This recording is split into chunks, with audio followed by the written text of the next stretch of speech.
जय श्री कृष्ण, जय राधे राधे। श्रीमद् देवी भागवत महापुराण के द्वितीय स्कंद में कौरव और पांडवों के जन्म की कथा। कौरव और पांडवों की कथा। ऋषिगण बोले, सूत जी, व्यास माता सत्यवती को राजा शांतनु ने कैसे प्राप्त किया? सूत जी कैसे कहते हैं, राज ऋषि शांतनु सदा शिकार खेलने के लिए उत्सुक रहते थे। वे 4 वर्ष तक वन में घूमते रहे। कुमार भीष्म जी को वे साथ रखते थे।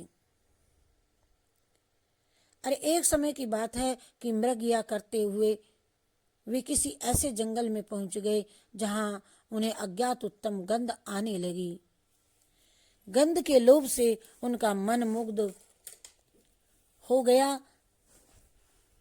अतः जिधर से वह हवा आ रही थी वे उधर ही बढ़ने लगे। आगे जाने पर यमुना के तट पर उन्हें एक सुंदर स्त्री दिखाई दी। सर्वांग सुंदरी को देख करके राजा शांतनु आश्चर्य में पड़ गए। इसी के शरीर से सुगंध निकल रही है और इस बात का निश्चय हो गया। तट पर बैठी हुई निषाद पुत्री से वे पूछने लगे, प्रिय तुम कौन हो? तुम्हारे पिता कौन है? उस युवती ने हंस करके महाराज से कहा, राजन, मैं दास राज की पुत्री हूं। पिता की आज्ञानुसार यहाँ बैठी हूं। महाराज, मैं इस जल में नाव चलाती हूं। मेरे तो कुल का सही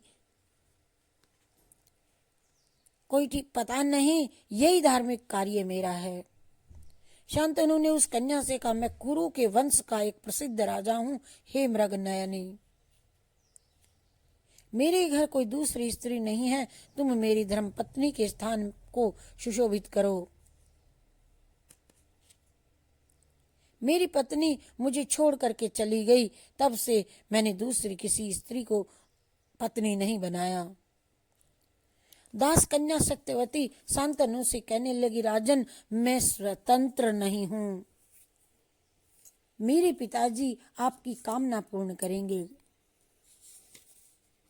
अतः आप उन्हीं से मिलकर के मेरे लिए प्रार्थना कीजिए। सूत जी कहते हैं, महाराज, शांतनु सत्यवती की बात सुनकर के याचना करने के लिए दास राज के घर पहुंच गए और वहां जाकर के सभी बात बताई। दासराज ने कहा, राजन, आप यदि मेरे इस कन्या रत्न के लिए प्रार्थना करते हैं तो मैं तुम्हें अवश्य दूंगा, किंतु महाराज, मेरी एक शर्त है। एक शर्त है कि इस कन्या का पुत्र ही आपके बाद राज्य का अधिकारी होगा। किसी भी स्थिति में आपके दूसरे पुत्र को राजगद्दी नहीं मिलेगी। सूत जी कहते हैं, दासराज की बात सुनकर के राजा शांतनु अत्यंत चिंतित हो गए, क्योंकि वे भीष्म जी को राजा बना चुके थे। अतः कुछ भी उत्तर न दे करके वे घर लौट गए और मन पर चिंता की घटा घिर गई। घर पहुंचने पर वे ना कुछ खाते थे और ना ही पीते, ना उन्हें नींद ही आती थी। महाराज शांतनु को चिंता से उद्विग्न देख करके पुत्र देवव्रत भीष्म जी पिता का अभिप्राय जान करके उसी क्षण मंत्रियों को साथ लेकर दासराज के घर चले गए और अत्यंत नम्र होकर प्रेम पूर्वक ये कहने लगे, हे परंतप, तुम अपनी सौभाग्यशालवती पुत्री मेरे पिताजी को दे दीजिए।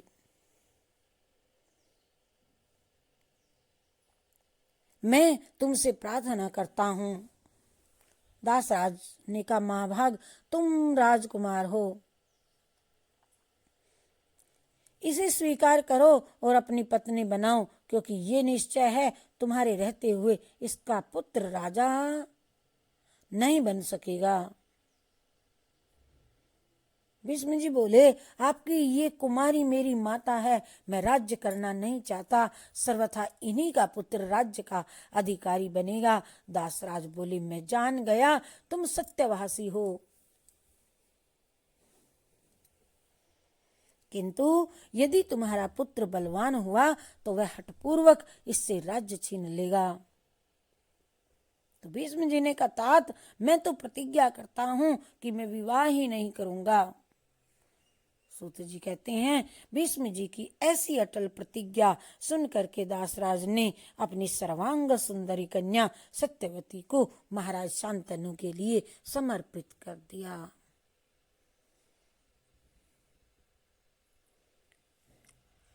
और इस प्रकार राजा शांतनु ने सत्यवती को अपनी पत्नी बनाया और इस कन्या से पहले व्यास जी का जन्म हो चुका है।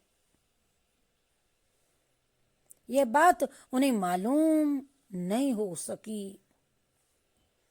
सत्यवती के 2 पुत्र हुए और समयानुसार मर भी गए। फिर व्यास जी के द्वारा विचित्र वीर्य के क्षेत्र में धृतराष्ट्र का जन्म हुआ, जो नेत्रहीन था। मुनि को देख करके उस स्त्री ने आंखें बंद कर ली थी। फलस्वरूप वह अंधे पुत्र की जननी हुई। दूसरी स्त्री ने व्यास जी को देख करके सर्वांग में सफेद चंदन लगा लिया था, अतः उसका पुत्र पांडु रोग से ग्रस्त हुआ। दासी से विदुर का जन्म हुआ। मंत्रियों के सहयोग से छोटे पुत्र पांडु राज्य का कार्यभार संभालने लगे। बुद्धिमान विदुर जी की मंत्री पद पर नियुक्ति हुई।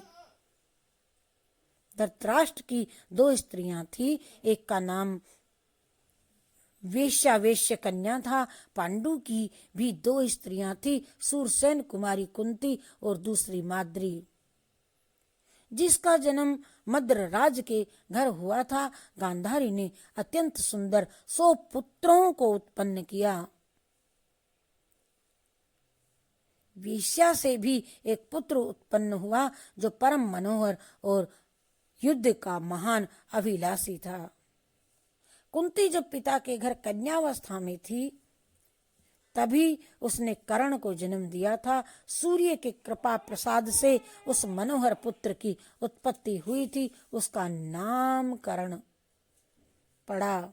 इसके बाद कुंती पांडु की धर्म पत्नी बनी। हरि शरणम, हरि शरणम, हरि शरणम।